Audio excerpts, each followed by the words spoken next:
Today I'll be showing you how to get a clean recessed shade without ruining or staining all the work you've already put into your miniature, which is exactly what can happen if you apply an all-over wash or if you try to carefully paint every recess by hand. To do this, we will only need our dedicated recess color, which I've diluted with a little more than an equal amount of water. The first step is to wet the surface we want to paint. Not too much though, and you will see why in just a moment. After applying a thin layer of water over the area, I dried my brush on a paper towel before using it to remove any excess moisture.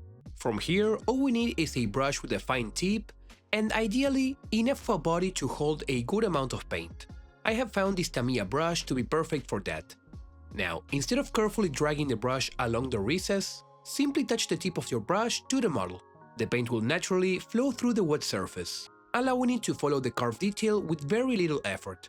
However, there is one thing we need to watch out for.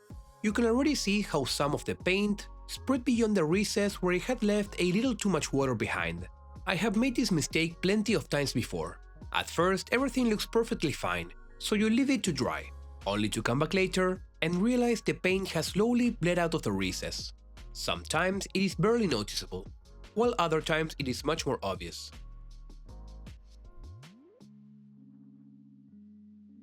Thankfully, if you catch it early, there is a very easy fix.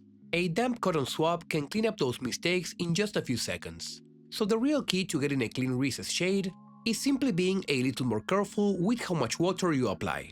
Ideally, we'd like the water to stay only inside the recess, but that is obviously easier said than done on details this thin. But using a cotton swab to remove any extra moisture makes a huge difference. This time, you can see the paint still slowly flows through the recess, but without bleeding out onto the surrounding armor.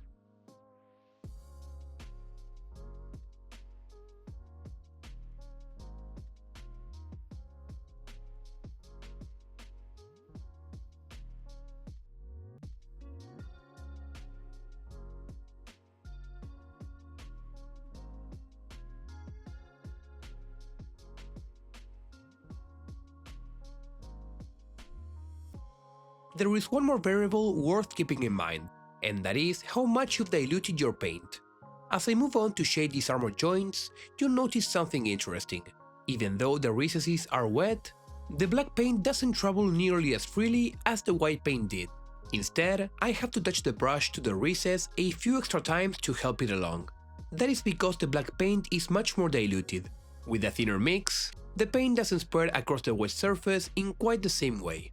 The trade-off, however, is that the transitions into the shadows become much smoother, giving you a softer result instead of a sharper recess line. This technique has served me well across a wide variety of models. On this Skaven, for example, you can see how after finishing the volumes on the muscles, I can recess shade all the cracks in the skin in just a few seconds. And instead of going back to clean up mistakes, every step keeps the paint job moving forward.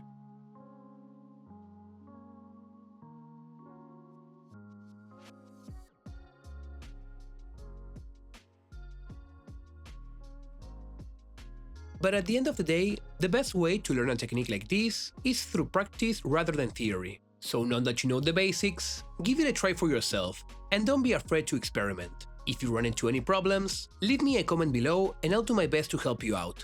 Next week, we'll be looking at another beginner-friendly technique that can completely change the way your miniatures look. So if you don't want to miss out, consider subscribing and ringing the bell. And if you're just getting started, I'd also recommend checking out last week's video, where I show you how to achieve smooth transitions without an airbrush using nothing more than a makeup sponge. Thank you for watching and I'll see you in the next one.